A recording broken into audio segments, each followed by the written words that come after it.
கொய்யா பழம் சாப்பிட்டா சுகர் பேஷண்ட்க்கு நல்லதுன்னு சொல்லுவாங்க. பட் அது இல்லாமல் மற்ற எந்தெந்த வியாதிகளுக்கு இது வந்து யூஸ்ஃபுல்லாக இருக்குது அப்படின்றது இந்த வீடியோவில் பார்த்து தெரிஞ்சுக்கலாம் வாங்க. அதுக்கு முன்னாடி இப்போ தான் நீங்கள் நம்ம சேனலை ஃபஸ்ட் டைம் பார்க்குறீங்க, மறக்காம சப்ஸ்கிரைப் பண்ணிக்கோங்க இந்த மாதிரி ஹெல்த் டிப்ஸ்க்கு. கொய்யா பழம் சாப்பிட்றது இப்போ வந்து ஒரு சில பேருக்கு நைட்டில் பனானா சாப்பிட்டா தான் மார்னிங் வந்து மோஷன் போவாங்க அப்படின்னு இருவாங்க. பட் ஆனால் டயபெட்டிக் இருக்கிறதுனால நைட் வாழைப்பழம் சாப்பிட்டா சுகர் இன்க்ரீஸ் ஆகிடும்னு சொல்லிட்டு ஒரு பயம் இருக்கும். ஸோ அந்த மாதிரி இருக்கிறவங்க கொய்யா பழம் டெய்லி ஒன்று சாப்பிட்டீங்கன்னா கான்ஸ்டிபேஷன்லேருந்து ரிலீஃப் கிடைக்கும். இதில் ரிச் இன் ஃபைபர், இது வந்து ஃபைபர் ரிச்சாக இருக்கிறதுனால இன்ஸ்டன்ட் ரிலீஃப் இருக்கும் கான்ஸ்டிபேஷனுக்கு. அது மட்டும் இல்லாமல் 3 monthsக்கு டெய்லி ஒரு கொய்யாப்பழம் சாப்பிட்டுட்டு வந்தோம் அப்படின்னா நம்மளோட பிபி வந்து அதிகமாக இருக்கிறத கூட நார்மலைஸ் பண்ணி கொடுக்குது. விட்டமின் சி ரிச்சாக இருக்கிறதுனால நம்ம ஃபேஸ் க்ளோ ஆகுது. பிம்பிள்ஸ்லாம் வந்து இன்ஸ்டன்ட்டாக இதுக்கு வந்து ரிலீஃப் கிடைக்குது இதில்.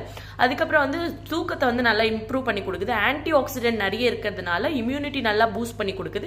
மென்ஸ்ட்ரேஷன் டைமில் வர பெயினுக்கு வந்து இது கொஞ்சம் இன்ஸ்டன்ட் ரிலீஃபாக இருக்குது ஒரு கொய்யாப்பழம் சாப்பிட்றது. அது மட்டும் இல்லாமல் இதில் ஒரே ஒரு ட்ராபேக் என்னன்னா ரிச் இன் ஃபைபர்ன்றதுனால எம்டி ஸ்டொமக்கில் சாப்பிட்டீங்க அப்படின்னா கேஸ் ப்ராப்ளம், ப்ளோட்டிங் இதெல்லாம் வரும். ஸோ எம்டி ஸ்டொமக்கில் சாப்பிடாதீங்க.